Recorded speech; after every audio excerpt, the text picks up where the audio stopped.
As estorninhas pousam na cerejeira brava, agora sem folhas. Os piscos andam da figueira para a cerejeira e para a figueira.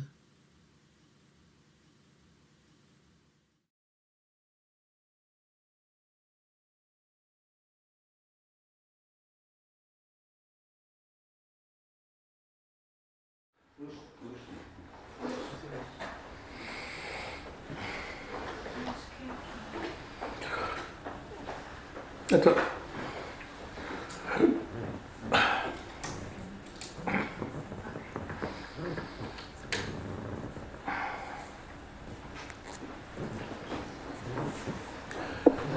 eu queria agradecer o convite para vir até cá e a vossa presença mais um bocadinho.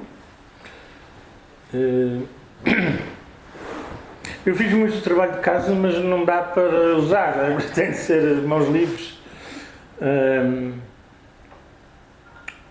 Eu talvez pudesse começar por duas frases que têm qualquer coisa a ver, que de certo modo são um retrato da Maria. São a ilustração, a Maria é a ilustração do que é que essas frases querem dizer. Uma delas diz: quando percebi que estava sempre estou no sítio certo e no momento exato, então eu pude relaxar.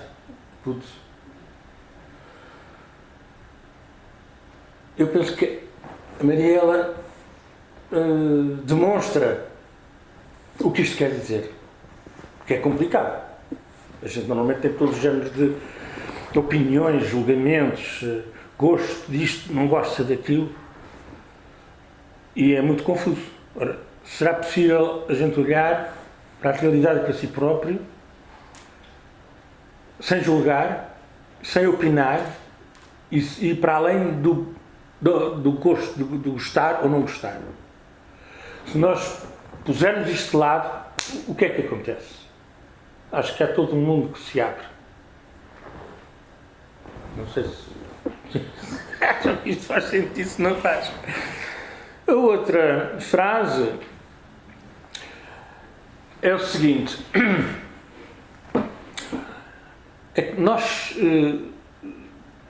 façamos o que fizermos, estamos sempre, ou a nossa atenção dirige-se, ou estamos sempre distraídos ou focados, mas nós estamos sempre no presente. Não existe mais nada senão o presente.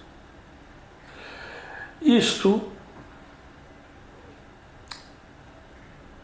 pode ser uma grande ajuda, pode abrir muito a nossa visão e a nossa leitura da realidade e da existência. Eu penso que a Maria também demonstra isto.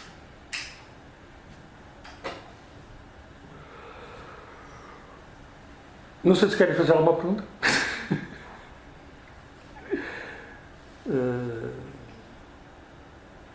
Portanto, a Maria é realmente uma força da natureza, e se nós formos a analisar ou a perscrutar o seu perfil, o seu percurso, é extremamente sui generis. Vamos, não digo comparar, mas a minha ideia era invocar uma série de pessoas, de artistas, sobretudo mulheres. Eu tenho um bocado já a investigação que me fascina de certo modo, tem a ver com arte e género, tem a ver com o género, e tem a ver em geral, e tem a ver com, em particular, com a questão da arte e do género. E nós vamos ver que, em geral, é muito difícil generalizar, mas digamos que a origem da Maria é única no panorama das nossas artes. Ela realmente demonstra aquilo que se diz, que para uma criança crescer é preciso toda uma aldeia. E ela teve essa aldeia toda. Há outra invocação que eu gostava de fazer, que é do Kafka. eu usei um texto do Kafka, do diário do Kafka, em que ele repete várias vezes uma crítica em relação à sua própria educação, e ele lamentava não ter sido solto, não ter andado livre, não ter tido... Isso é uma expressão qualquer agora em francês que também não vale a pena, mas é nesse sentido. Ela teve isso. E tudo quanto aconteceu, penso eu, fez com que se fortalecesse e se desenvolvesse e se manifestasse aquilo que ela tinha manifestado. Pronto, agora não pensei em invocar N pessoas, mas não sei até que ponto é que isso é um bocado delicado, é um bocado difícil, porque a gente vai sempre julgar, vamos analisar, e não queria ir por aí. Eu só queria talvez perguntar uma coisa. Vamos confrontar o Fernando Pessoa com o Camões. Quem é que prefere, tem mais afinidade e gosta mais de Camões? Pode levantar a mão, levantar o braço. Em relação à Pessoa, alguém tem uma maior afinidade com o Camões do que com a Pessoa? Penso que ninguém. Portanto, eu pergunto, quem é que tem mais afinidade, sente mais afinidade com a Pessoa do que com o Camões? Não dá para... Ok. Quem é que não se fraciona com esta questão? Quem é que não tem muito sentido desta comparação, digamos, desta questão que eu estou a pôr? Pode levantar a mão. Ok. Qual é a diferença entre o Pessoa e o Camões? Vocês sabem que o Pessoa deu pouca importância, ou refere-se pouco ao Camões. Eu não sou literato, nem sou académico, nem sou nada disso, portanto eu posso dizer os disparates todos, faço os possíveis para não fazer... Ponho questões, digamos. E se me quiserem corrigir, se me derem informação adequada, eu agradeço. Mas a ideia que eu tenho é que o Pessoa não ligava muito, não dava muita importância ao Camões. E vice-versa, no campo dos literatos, há algumas pessoas que, à la petite bouche, não é? Sem ser muito abertamente, não dão muita importância ao Pessoa. A Pessoa não produz uma obra literária, digamos, não é um literato, é um investigador, não é? É um investigador sobre a natureza da existência, e da personalidade, e da realidade, e da percepção que ele tem da realidade. E é por isso que, se vocês puserem no Google Pessoa, Fernando Pessoa, Zen, tem N artigos sobre a relação do Zen com o Fernando Pessoa. Tanto de um português, que era o embaixador Armando Martins Janeira, que esteve no Japão, e que escreveu sobre esse assunto, escreveu sobre muitas coisas em relação à cultura japonesa, como outras pessoas que, talvez provavelmente mais ligadas ao Zen, e que se deliciaram com a Pessoa. Porque eu tenho a pretensão de me ter sentado aos pés do mestre e aquecido a minha almofada de meditação durante algum tempo. Eu digo isto porque a única coisa que a gente tem a certeza é que quando se senta numa almofada de meditação, chamada Zafu, a almofada aquece. Não é? Nós estamos a dizer, o resto a gente não sabe o que é que acontece. Mas como acontece que tive a oportunidade de encontrar realmente que eu acho ter sido, e para mim foi um grande mestre, eu penso que aquilo que me leva a relacionar a Pessoa com o Zen não é aquilo que eles dizem, é muito mais simples, é muito mais direto. É o espanto, é a surpresa do Pessoa em relação à realidade, em relação à experiência, à percepção não conceptual da realidade. Agora, o problema dele é que, quanto a mim, tanto quanto eu entendo, ele não tinha instrução, não tinha ferramentas para integrar essa experiência constante que eu tinha, de espanto. E isso é muito doloroso. Uma pessoa que tem uma experiência, que tem talento, tem dons e não tem orientação e não sabe muito bem o que é que há de fazer com eles, é muito complicado. Inclusivamente, e também toda a prática da arte e da criatividade é uma prática de generosidade. Embora não seja muito acentuado, porque normalmente o ego do artista é assim do tamanho incomensurável. Coitado. Mas faz muito bem, penso eu, ter essa perspectiva da generosidade e o respeito pelo trabalho que se faz. O trabalho que se faz não nos pertence. É uma dádiva. Eu penso que isto está presente em Maria. Embora eu nunca tive conversas deste género com ela, o meu contacto com ela tem sido extremamente esporádico,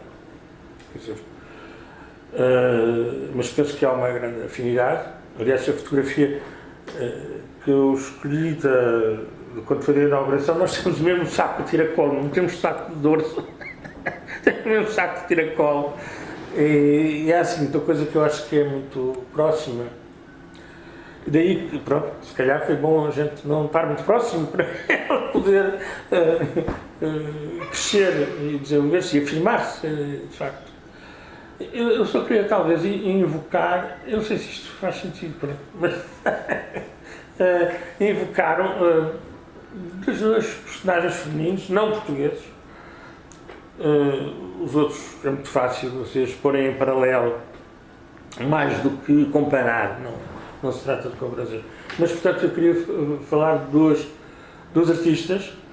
Uma é a mais recente, que viveu até aos 100 e tal anos, e que não era pintora. Desculpa lá. Não. Estou a começar pela outra. Portanto, há uma senhora que não é pintora, mas que foi casada com o Francis Picabia, chamada Gabrielle Picabia. E se tiverem interesse, eu aconselho vivamente procurarem uma biografia que existe dela, feita por duas bisnetas dela, que a certa altura descobriram que havia um tabu em relação à senhora. E realmente elas vão fazer uma investigação e descobrem uma personagem extraordinária. Ela tem uma formação musical pioneira. Nunca uma mulher foi aceite no conservatório para estudar composição. E ela conseguiu. Nunca exerceu, porque entretanto o Picabia apareceu na vida dela e ela achou por bem instruir aquela gente toda, porque estava-se no princípio do século XX.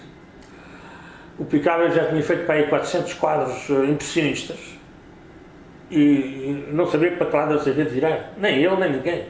Era aquela coisa. E ela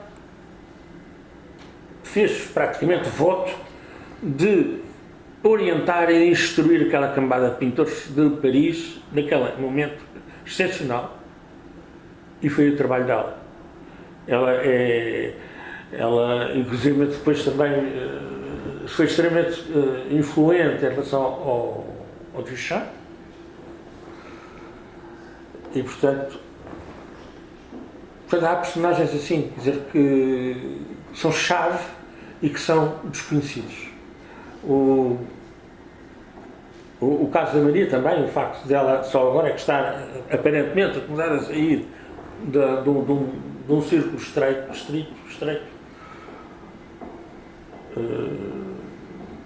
é qualquer coisa que nos diz muito acerca do meio cultural e das artes.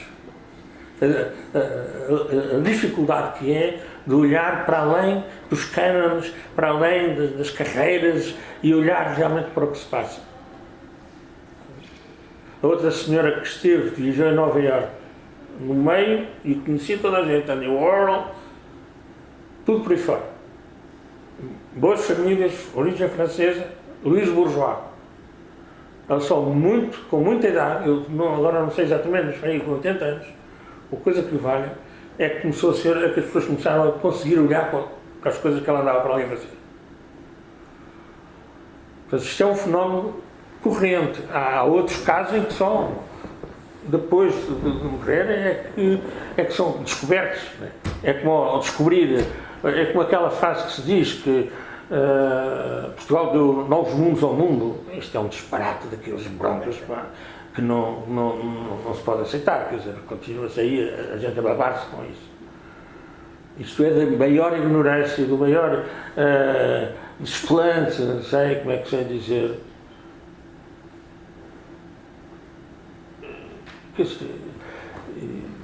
Uma ousadia de uma barbárie incomensurável. Não é? Aliás, por exemplo, para voltar ao problema do Camões, e para dizer outra barbaridade, eu diria que os Lusíadas foi um estigma que ele pôs em cima de Portugal e que nos fez muito mal. Por um lado, ele teve 17 anos no Oriente, não transpira nem um bocadinho qual foi a visão dele do Oriente. Isto não é por acaso, é porque a Inquisição proibiu, ao fim de 36 anos, isto foi informações concretas que eu tenho de fontes autorizadas, ao fim de 36 anos da chegada do Gama à Índia, a Inquisição deixou de engolir aquela patranha que lhes disseram: aquilo é o Cristo, lá a Madre de Deus, o Cristo, coitadinho, o Crisinho e tal. Não. Eles perceberam que não era verdade e proibiram toda a gente de divulgar, de estudar, de se exprimir em relação à cultura indiana. Daí que o Camões teve de arranjar uma tramóia muito grande, uma complicação de linguagem, para poder fazer passar algumas coisas da censura da Inquisição e escrever um panfleto bem escrito para ver se ganhava um dinheiro, e queixou-se porque não me deu dinheiro nenhum. Não é? Isto, eu peço desculpa, é uma leitura que eu tenho. Isto pode estar completamente errado, só que no contexto, que me mostrem, não é entrar em luta, mas que me esclareçam. Mas isto há alguma coisa de verdade, que é um estigma, juntamente depois também com outro problema, que é a proibição, digamos, do culto do Espírito Santo em Portugal. Quem fala isso também é o professor Agostinho da Silva, penso eu. Que era a expressão portuguesa de religiosidade, de espiritualidade, que é diferente daquela devoção estapafúrdia dos espanhóis, da Itália ou da França. E há muitas presenças ainda de imagens relativas ao culto do Espírito Santo aqui nas igrejas, que depois, aquilo que foi proibido, não sei exatamente a história como é que aconteceu, mas passou para os Açores e os Açores para o Brasil, suponho. E castrar um povo na sua expressão espiritual e religiosa é muito grave, juntamente com todo o resto da perseguição da Inquisição e depois da ditadura. Eu não lhe chamo fascista porque aquilo nem sequer fascista é. Não é? E depois não houve hemorragia, só houve mordaça. Portanto, a nossa amiga Maria da Luz Lino consegue manter a sua integridade, afirmar-se, para além de tudo, não é? Dentro deste panorama todo. Quer dizer, eu lembro de uma coisa que ela me contava, quando o choque de chegar à cidade era muito grande, não é? Ela foi para a cidade para fazer o secundário, para casa de família, portanto, bem boas condições. No Porto. E quando veio o segundo irmão dela, não sei se será o Tó ou se for outro, quando veio um outro irmão dela, mais novo, e ela explicou-lhe: tu quando passa um elétrico, faz um grito, porque aqui não se pode gritar, não é? Isto não existe. Isto é fabuloso. Quer dizer, eu acho que essas pequeninas coisas são extremamente significativas. Aliás, toda a minha cultura passa assim por apanhar coisinhas pela rama e ficar meio espantado, meio parvo com elas. Não querem perguntar nada, nem nada. Eu acho que pode haver, não sei se há alguém que queira fazer ou comentar os filmes ou fazer perguntas ao Vitor e realmente que de alguma maneira liguem estas duas experiências. E há uma pergunta que o Vitor talvez pudesse se aprofundar. O vosso encontro da Maria consigo no Porto, justamente, é, por um lado, para a Maria, é o confronto justamente do abandono da aldeia e do encontro com uma cidade e das suas vantagens, mas também das suas dificuldades. E ela do Porto vai para Lisboa e de Lisboa Hamburgo, e depois esta espécie de memória que permanece da aldeia acaba por a trazer, regressando ao Feital nos anos 90, e de tal maneira regressando com essa memória que, como sabe, ela não quer sair de lá, não está aqui hoje porque não quer sair da aldeia, e temos sorte quando conseguimos que ela venha ali ou lá, ou seja, como se ela tivesse reencontrado o lugar de origem, o lugar primeiro, o lugar de onde se sente realmente não apenas bem como pessoa e com o mundo, mas também bem porque tem espaço e condições para criar, e portanto não está enfeudada a nenhum jogo de interesses, nem a nenhuma lógica de carreira, nem a nenhum tipo de coisa que não seja justamente a sua liberdade como criadora. Fala-nos talvez um bocadinho mais desse momento, que é um momento para a Maria muito forte, como esse exemplo da... Pois. Quer dizer, a Maria não chegou para as Belas Artes, ela chegou para o secundário. Sim. Nós conhecemos-nos, portanto, quando eu ia fazer a admissão às Belas Artes, e ela já era a estrela das Belas Artes, da ASBAP. O mestre Lagão Henriques encheu eles faziam duas exposições anuais, uma era a exposição magna e outra a exposição dos alunos, livre, solta. Não sei qual delas foi, mas sei que a escola e a exposição estava cheia de desenhos dela. Havia exuberância. Era uma grande estrela daquela época. Não é? Portanto, isto é 66.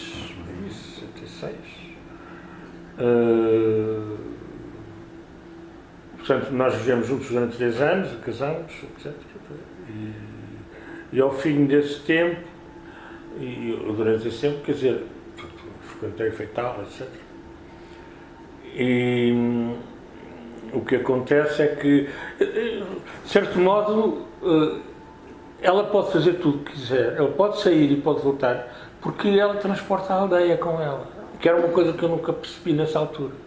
Nunca pensei, não dá para afastá-la da aldeia, provavelmente, não é? E de facto, enganei, quer dizer, ela sai pouco depois de mim, eu saí como refratário, portanto, antes de ser mobilizado, portanto, fui à inspeção, e em vez de esperar para ir para aquela coisa, deu fora, e ela pouco depois sai também. E a gente perdeu-se de vista durante muito tempo, e muito esporadicamente, desde há pouco tempo, tenho passado por lá e temos um grande gosto de nos encontrarmos. O que é simpático, que é interessante. Eu penso que fez muito bem ela não estar junto comigo, porque cada um tem a sua herança, ela tem uma aldeia, eu tenho não sei o quê, e eu penso que está certo, é tal coisa, está certo, tudo está certo. E é muito interessante olhar para as coisas, tentar entendê-las, sem as julgar e sem ter opinião e sem ter gosto disto. Quer dizer, a gente tem sempre, estamos sempre a julgar espontaneamente entrar, não é bem, espontaneidade não é isso, mas automaticamente o nosso mental baixinho, o nosso mental do pensamento discursivo julga, opina, etc. Mas depois a gente pode deixar esse barulho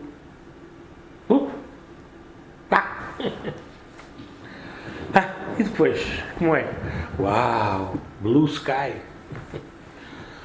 Portanto, a gente tem de viver um bocado sempre a dar conta do recado, a nível da visão,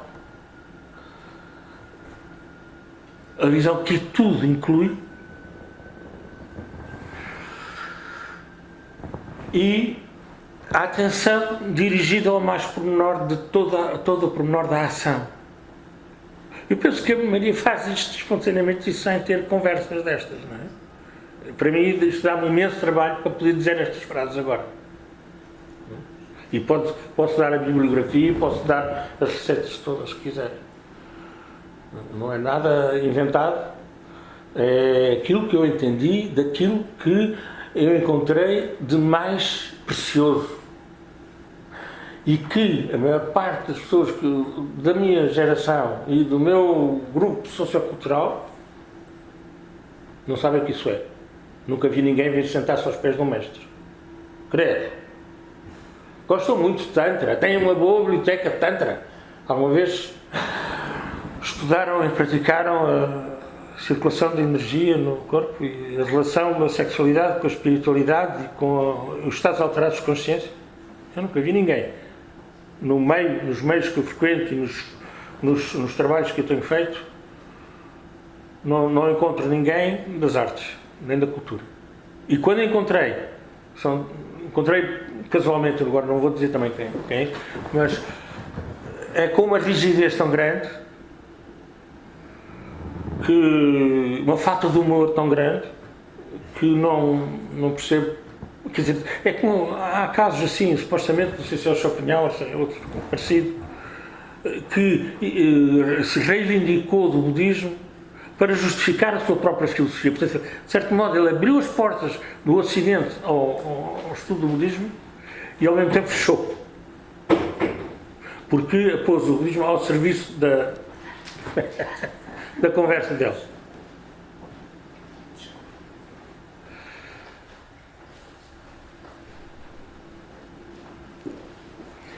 E isso é muito complicado. Por exemplo, pronto, agora já aqui que ninguém nos ouve, eu sinto que há qualquer coisa como um muro de silêncio à minha volta, porque eu refiro muitas vezes ao budismo, ao xamanismo, essas coisas. E nós somos um país católico. E pior, país católico não praticante. É a pior coisa que há. Não dão o corpo ao manifesto. Bom, e já como estou-me a condenar à fogueira, na última vez que estive em Madrid e que voltei ao Prado, e fiquei parvo a olhar para um Cristo do Velázquez, que é um chapéu de luz, não tem velatura, não tem sombras, não tem nada. E aquela coisa pregada na cruz, eu percebi qualquer coisa que era o que é que quer dizer a cruz, como é que se poderia interpretar a cruz de uma maneira que é positiva, enriquecedora, não culpabilizadora, etc. Eu não pensei neste ser, mas vi como possibilidade de entender a cruz como uma transcendência do vertical e do horizontal. Portanto, transcendência da dualidade. Transcendência da dualidade quer dizer não dualidade, depois já lá vamos. O corpo pegado na cruz, o que eu entendi, o que eu percebi e que já vi qualquer referência, não sei onde, uma coisa parecida com esta leitura, é usar o corpo como meio para atingir essa transcendência. Ali, pregado. Portanto, mesmo o que se chama. Há muitas coisas que podem ser voltadas do avesso em relação a esse assunto. E se essa ligação é cortada, não vamos a lado nenhum. É uma expressão idiota, mas pronto. E isto é o tabu dos tabus. Sexualidade, espiritualidade, estados alterados. E hoje é fundamental, central em toda a psicologia que se preza. E corroborado pela física quântica. E corroborado pelo encontro com os orientes, com os budismos. Não é? E eu, nesta altura, achei que, com a idade, não vou levar isto para a cova sem falar nisto. Não é? Ainda vou ter espero eu, mais alguns anos de atividade com energia suficiente.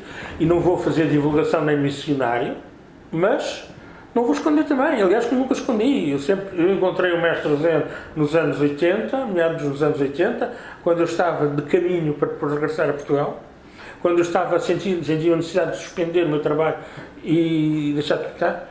E pensava eu 2 anos, foram 14. Mas não sei se tem alguma coisa a ver, mas quando se diz que quando o discípulo está pronto, o mestre aparece. Isso, de certo modo, isso aconteceu. Eu estava pronto, portanto, estaria provavelmente pronto, andava à procura. E isso aconteceu. Agora, isto ajuda-me, por exemplo, a perceber, a entender a Maria e a discrepância da Maria com o meio aqui. Nós vemos todas as senhoras que são artistas aqui, são 2 famílias estáveis e não sei o quê, tudo isso. E ela nasce ali no meio da erva ruim e no meio das pedras. E isso serve-lhe. É quase a garantia da integridade dela. Porque o talento, conforme os talentos e os dons que se têm, se eles não são utilizados, tornam-se veneno. E eu, para completar, digamos, eu pediria que o talento de que todos partilhamos é a capacidade de realização. Tenho uma definição do ser humano, eu consigo, que é uma costura de vários lados. Portanto, há uma frase, uma expressão de um mestre Zen que fala do corpo humano como um saco de pele mal cheiroso. Eu acrescentei, com a hipertrofia do sistema nervoso central, a um passo de realização da natureza da mente ou da iluminação, como se quiser chamar. Portanto, isso é constitutivo. E o problema das artes é que ou a pérola que constitui as artes, não é? E o diamante, por vezes, por polir, não é? E há que poli-lo, não é? De certo modo, ou pelo menos pensar que se faz isso. É que digamos, a única fé que hoje é válida. Porque, neste sentido em que a arte nada garante que aquilo valha alguma coisa. E não é absoluta. É circunstancial. Se nós não queremos saber da pequena história e das circunstâncias da cultura, não estamos nunca mais a perceber aquilo. Os críticos, os filósofos, nunca esgotarão o significado da obra de arte. Porque não têm ferramentas para isso. Porque rejeitam, na nossa cultura, digamos, a utilização da introspeção como ferramenta de investigação válido. Isto é gravíssimo. Não há perninhas mais que aguentem. Não há perninhas para andar sem isso. Portanto, na ciência, estou a prolongar, vocês mandem-me calar.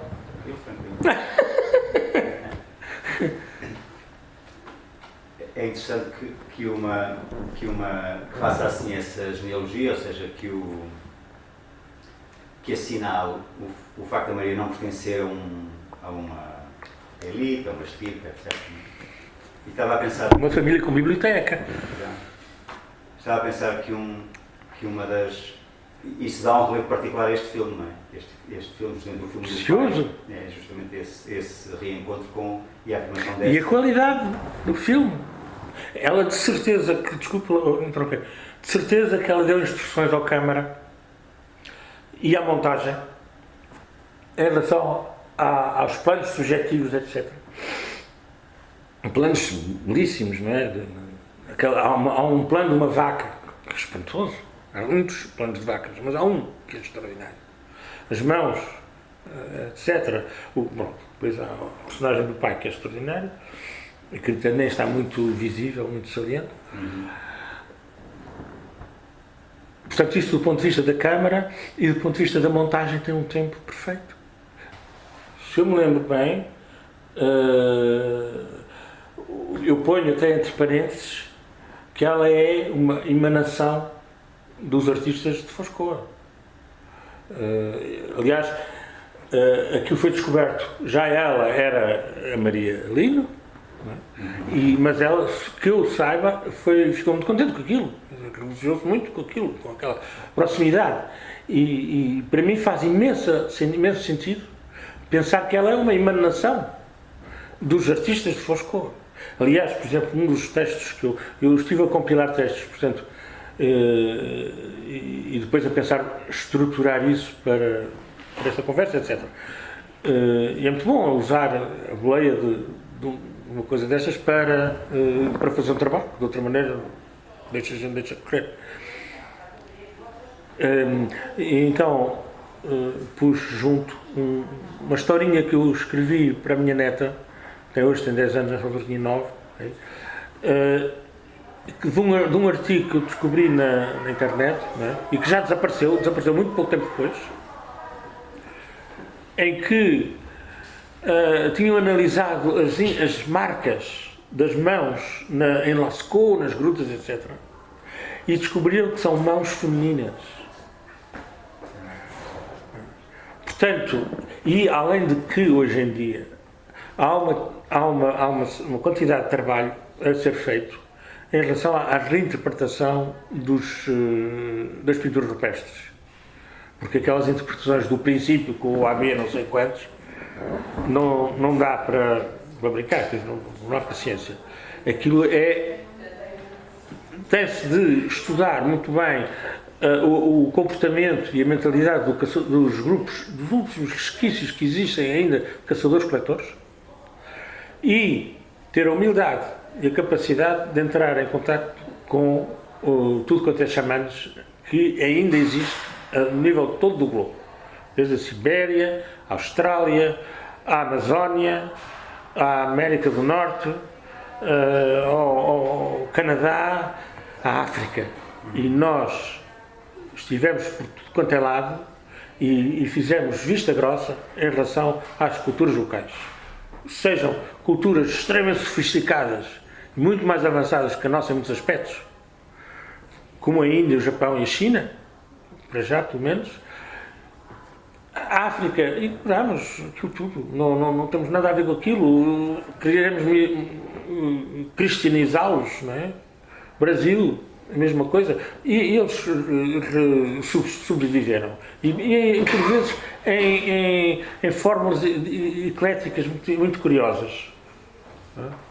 Como, por exemplo, no Brasil, o Santo Daime, não sei se conhece, e que existe cá gente a praticar isso. O Santo Daime tem uma medicina, tem uma substância, que é a medicina, que é com a ayahuasca. E, portanto, aliás, hoje consegue-se, e há muito quem esteja a trabalhar nesse sentido, de verificar, não há religiões sem estados alterados de consciência. Isso é uma coisa que nós desprezamos. A nossa cultura despreza os estados alterados, que nem sequer, as outras culturas nem sequer chamam estados alterados, porque isso quer dizer que há um estado normal e um estado que é alterado. Não é verdade. Nós é que temos a mania que o pão, queijo é que é verdade. Agora não é. Isso, os budistas explicam isso à exaustão em termos de análise da linguagem, né? E filosóficos. Mas conseguem fazer isso porque há uma reflexão, porque há a utilização da mente como única ferramenta capaz de se conhecer a si própria, de conhecer a própria mente. Ora, nós pretendemos conhecer a realidade e a ciência estuda a realidade, e etc. E os filósofos, então, nem vale a pena falar.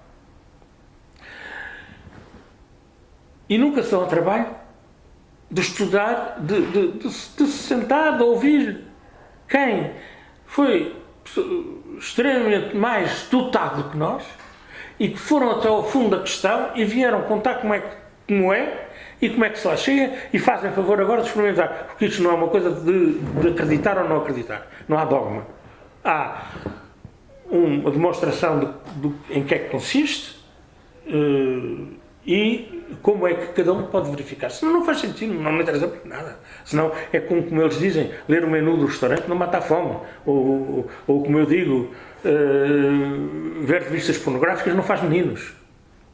Não é? Eu tenho que ter sempre o pé de argó na poça. É para descongestionar. Vamos embora. Bem, não sei se são uma pergunta, um comentário. Não estão muito descanalizados. Em relação à escultura da Maria. A escultura? Ela era pintora. Não, a formação dela é escultura. Agora, é uma louca do desenho, da observação, do olhar. Sim, sim. E aí entra no meu capítulo. Porque eu tenho andado à procura de entender o significado, a importância e a qualidade do olhar. E, por exemplo, o exemplo do Luciano Freud, não é? Neto de Freud. Eu não tinha facilidade de entrar naquela pintura, não percebia, não percebia. Olha, não é? E à custa de ver algumas entrevistas e tal, e ele explica que ele passa a maior parte do tempo dele útil, quando está a pintar, a olhar para o modelo. Portanto, de facto, ele usa a pintura para poder observar, e quando se observa o exterior, está-se a observar o interior. É simétrico. Não é? E depois há muito mais coisas acerca do olhar. Por exemplo, cruzar o olhar. Não é impune. Há muita gente, muito boa gente, sobretudo mulheres, e também homens, mas pronto, que evitam cruzar o olhar na rua ou em qualquer sítio. Porque é super íntimo. E por outro lado, por exemplo, há um outro exemplo que eu acho que é delicioso, que é, a gente passa na caixa do supermercado, que eu acho que já é a nível inconsciente, é uma coisa de ansiedade, não é? Pronto, isso é outro aspecto. Mas, e isso tem confirmado por pessoas que fizeram esse trabalho, quando estão a fazer esse trabalho, se a pessoa com quem tem a ver, que tem aquela operação, não sequer dá ao luxo de cruzar o olhar com eles sentem-se humilhados. É fabuloso, é fantástico. A importância do olhar é tremenda. E nós ignoramos isso em geral, mais ou menos. No outro dia descobri um textinho assim, 10 linhas, num texto que é o que me põe em bons termos com o Islão, com o Sufi, na escola dos sufistas, que é um rei que tinha mandado matar um ladrão, um bandido, um assassino, uma coisa qualquer, e que depois tem um sonho, que encontrou esse ladrão no paraíso. Então pergunta, como é que tu estás aqui? Tu, que és um desgraçado, como é que tu estás aqui? É porque quando estava a morrer, o sangue foi sorvido pela terra, e nesse momento passou alguém que teve um olhar de bondade, um olhar fulminante, digamos, um olhar, e que fez com que ele se encontrasse no paraíso. Eu não sou mais da referência budista, paraíso não existe, tudo isso é temporário, não é? É existência cíclica, não é? Portanto, mas é um exemplo fascinante do poder do olhar. Aliás, as fotografias dos mestres têm um poder de olhar. Eu tenho lá uma fotografia de um dos meus professores e eu sempre que passo por ali distraidamente, eu sei que ele está contente comigo ou não está contente comigo. Se ele me está a achar estúpido, idiota, parvalhão, ou se está contente, está porreiro. E é uma coisa que não se pode controlar. O meu olhar é perfeitamente embaciado. Eu faço questão disso também. Já agora, já que é assim, tem que ser. Vamos embora. Vamos embora, quer dizer, está na boa. Moet je horen, kijken ze naar bijvoorbeeld naar dit, hè. Kijken ze zo en dan zijn ze weer weg. En dan zien ze weer een raam. En dan gaan ze wel door het raam kijken. Dat durven ze wel, naar de bomen en naar de kerk. En dat durven ze wel. Ja, dan zijn ze weer veilig. Echt waar. Sommige mensen zijn zo bang om te kijken. Ze durven gewoon niet hun ogen open te doen. Echt waar. Ze kijken en ze zijn bang van de atmosfeer en ze lopen een beetje zo voorzichtig.